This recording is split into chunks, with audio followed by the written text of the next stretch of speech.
தஞ்சாவூரில் சர்வதேச அளவிலான ஓபன் கராத்தே போட்டி 4000க்கும் மேற்பட்ட வீரர்கள் பங்கேற்பு. கராத்தே போன்ற தற்காப்பு கலைகள் இன்றைய காலகட்டத்தில் மிக அவசியமானது என தஞ்சாவூர் பாராளுமன்ற உறுப்பினர் முரசொலி பேச்சு. தஞ்சாவூரில் கிங்க்யூ சிட்டோ ரியோ கராத்தே கழகம் சார்பில் 2ஆம் ஆண்டு சர்வதேச அளவிலான ஓபன் கராத்தே போட்டி தஞ்சாவூர் தனியார் பல்கலைக்கழகத்தில் நடைபெற்றது. 2 நாட்கள் நடைபெற்ற இப்போட்டியில் தாய்லாந்து, இலங்கை உள்ளிட்ட வெளிநாடுகளிலிருந்தும், கர்நாடகா, கேரளா, தெலுங்கானா, டெல்லி உள்ளிட்ட வெளி மாநிலங்களிலிருந்தும், சென்னை, கோவை, மதுரை, திருச்சி உள்ளிட்ட மாவட்டங்களிலிருந்தும் 4000க்கும் மேற்பட்ட கராத்தே வீரர்கள் கலந்து கொண்டு பல்வேறு போட்டியில் பங்கேற்று தங்களது விளையாட்டு திறமையை வெளிக்காட்டினர்.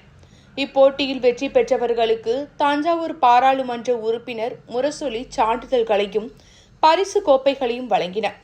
தென்னிந்திய கராத்தே கழக தலைவர் அன்பரசன் இந்த போட்டியினை ஏற்பாடு செய்திருந்தார்.